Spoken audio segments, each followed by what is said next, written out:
दोस्तों, आज हम आपको एक ऐसे नाफरमान बेटे के बारे में बताने वाले हैं जो कब्र में आधा सांप और आधा इंसान बन गया।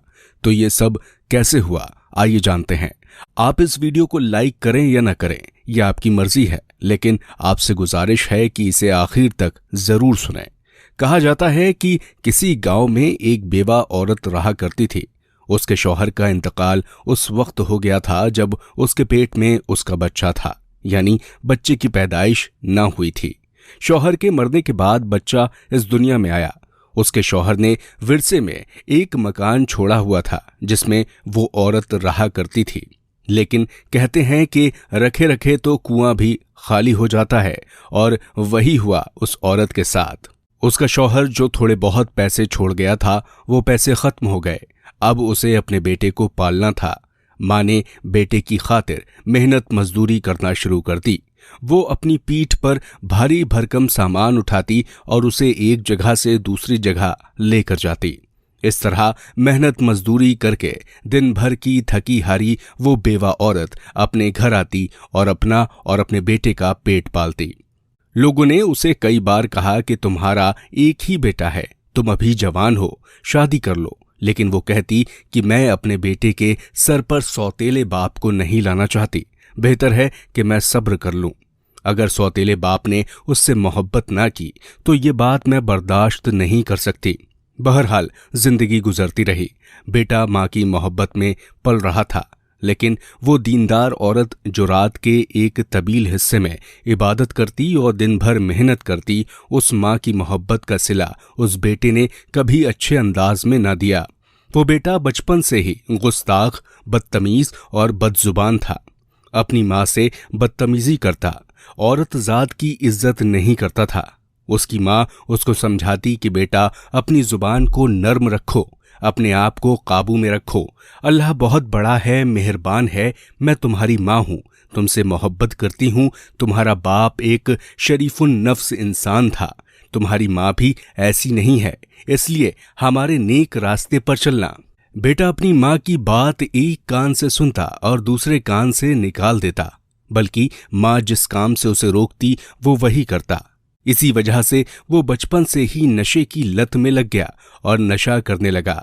उसके बेकार दोस्तों ने उसे बिगाड़ दिया था।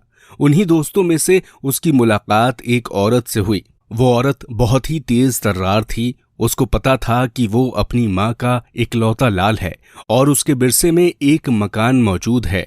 इसी लालच में उसने उस लड़के को अपने जाल में फंसाना शुरू कर दिया और कहा कि तुम मुझसे शादी कर लो। देखो, मैं हसीन हूँ, नौजवान हूँ, तुम्हारी हर ख्वाहिश को पूरा करूंगी। वो लड़का वैसे ही बिगड़ा हुआ था। उसने माँ को बिना बताए उससे निकाह कर लिया और फिर निकाह करके उसको घर ले आया। माँ ने अचानक बेटे के साथ एक औरत को देखा। समझ तो गई, लेकिन उसने कहा कि बेटा ये कौन है? तो वो कहने लगा, ये मेरी बीवी है और तुम कौन होती हो मुझसे ये सवाल करने वाली? तुम्हें मैंने ये हक नहीं दिया। मैंने शादी कर ली और आज से ये इसी घर में रहेगी। बहू ने अपनी सास को देखते हुए शक्ल बिगाड़ना शुरू कर दी। बेवा माँ मेहनत मजदूरी करती, बल्कि अब तो उसने अपनी मजदूरी बढ़ा दी थी, क्योंकि घर में एक और इंसान का इजाफा हो गया था। उसकी बहू उस पर बहुत जुल्म करती और बेटा चंद आवारा दोस्तों के पास जाकर नशा करता था। माँ जब उससे कहती कि बेटा तुम्हारी बीवी मुझ पर बहुत जुल्म करती है, मैं तो उसको कुछ भी नहीं कहती, बल्कि उसको दिल से अपनी बहू तस्लीम किया है, लेकिन वो मुझ पर तशद्दुद करती है। माँ की बात सुनकर बेटा माँ पर हाथ उठाता, उसको इतना मारता कि वो अधमरी हो जाती। लेकिन वो माँ थी, उसके दिल से बद्दुआ नहीं निकलती। यही दुआ निकलती कि या अल्लाह मेरे बेटे को अक्ल और समझ दे, ये अपनी आखिरत और दुनिया दोनों खराब कर रहा है। बीवी की बातों में आकर वो माँ को गंदी गंदी गालियां देता और कहता कि तू वो नागिन है जो जहर उगलती है। मुझे पता है तू मेरी बीवी को कोसती है, क्योंकि ये तेरी पसंद की बहू नहीं है, इसलिए तू मेरी बीवी पर जुल्म करती है और झूठ कहती है। वो बेटा कभी भी माँ की बातों पर यकीन नहीं करता। बेटे के हाथों वो माँ पहले ही तंग थी, जिसकी खातिर इतनी बड़ी कुर्बानी दी। उसने उसकी जवानी और बुढ़ापे का कोई ख्याल नहीं किया। अपनी बीवी के साथ मिलकर उसको नागिन कहने लगा। माँ को ये बात बर्दाश्त नहीं होती थी। वो सजदा रेज हो जाती और अल्लाह ताला से रहम की दुआ करती। एक दिन उस बहू ने सोचा कि क्यों ना मैं इस बुढ़िया को हमेशा हमेशा के लिए इस दुनिया से रुखसत कर दूं। वो दिन रात यही सोचती कि किस तरह इस बुढ़िया को मारा जाए। ये सोचते हुए एक रात उसको ये बात सूझी कि क्यों ना मैं एक सांप को इस बुढ़िया पर छोड़ दूं। और फिर उसने ऐसा ही किया कि सांप की टोकरी जाकर अपनी सास के पास रख दी। जब सांप माँ को काटता तो किसी को शक भी नहीं होता कि इसको मारा गया है। अब उसने वो सांप रख दिया, लेकिन वो सांप बजाय माँ को डसने के सीधा उस कमरे में गया जहां पर वो बेटा था। न बीवी को कुछ किया न उसकी माँ को, बल्कि जाकर उस बेटे को डस लिया। वो बेटा पानी भी नहीं मांग सका और तड़प तड़प कर जान दे दी। बीवी को ये बात मालूम नहीं थी। जब सुबह उठकर देखा तो उसके शौहर के मुंह से झाग निकल रहे थे। वो समझ गई कि ये वही सांप है जिसको उसने सास पर छोड़ा था। उसने उसके शौहर को डस लिया। वो रोने लगी, चीखने लगी कि हाय मेरा शौहर मर गया। उसकी सास दौड़ती हुई कमरे में आई तो देखा कि जवान बेटा मर चुका है और पूरा नीला पड़ चुका है। ऐसी इबरतनाक हालत में दुनिया से गया कि उसके चेहरे को कोई भी नहीं देख पा रहा था। खैर किसी न किसी तरह उसको दफन किया गया। तदफिन तो हो गई, लेकिन माँ के दिल को करार नहीं आ रहा था। वो बीवी जिसने अपनी सास को मारना चाहा, उसका शौहर ही इस दुनिया से चला गया। वो तो सकते के आलम में आ चुकी थी। दुनिया में उसको अभी रहना था और उसे दुनियावी सजा भुगतनी थी। उसका ज़हनी तवाजुन बिगड़ चुका था, यानी पागल हो चुकी थी।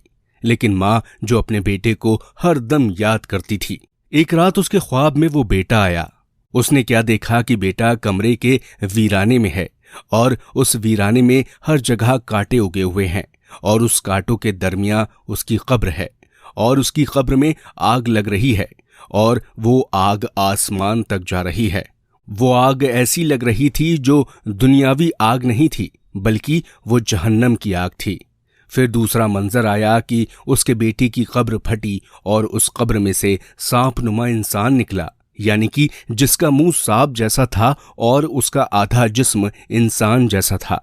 उसको आग की जंजीरों में लपेटा हुआ था और वो चीख चीख कर कह रहा था, माँ मुझे माफ कर दो, मैंने तुम्हें नागिन कहा। माँ मेरी बीवी ने तुम्हें इस सांप से डसवाना चाहा, उसी सांप ने मुझे डस लिया। आज मैं खुद सांप बन गया हूँ। मुझे अज़ाबे कब्र मिल रहा है। हर रात मेरी ये हालत हो जाती है। हर रात मेरा मुंह सांप जैसा हो जाता है और मैं सांप की तरह फुंकारता हूँ और फिर यही सांप मुझे मेरे जिस्म तक डसता है और मेरे पूरे जिस्म को लपेट लेता है और इतनी जोर से मुझे जकड़ता है कि मेरी पसलियां एक दूसरे के अंदर घुस जाती हैं। माँ मुझे माफ कर दो, मैं तुम्हारी नाफरमानी में इस दुनिया से गया। मेरे लिए दुआए मगफिरत करो। माँ ने जब वो ख्वाब देखा तो घबरा कर उठ गई, वुजू किया और अल्लाह ताला के हुजूर सजदे में गिर गई कि या अल्लाह, बेशक मेरे बेटे ने मेरे साथ गुस्ताखी की।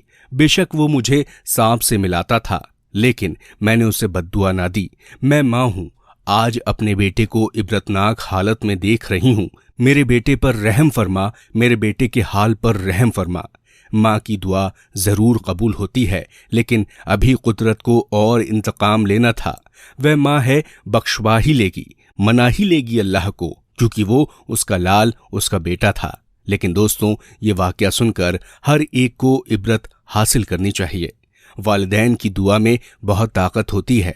अपने वालिदैन की इज्जत करें और उनकी दुआएं लें और उनको सताकर उनकी बद्दुआ ना लें, वरना दुनिया और आखिरत दोनों में नाकामी होगी। अल्लाह पाक हमें नेक अमल करने की तौफीक अता फरमाए। आमीन, अल्लाहुम्मा आमीन।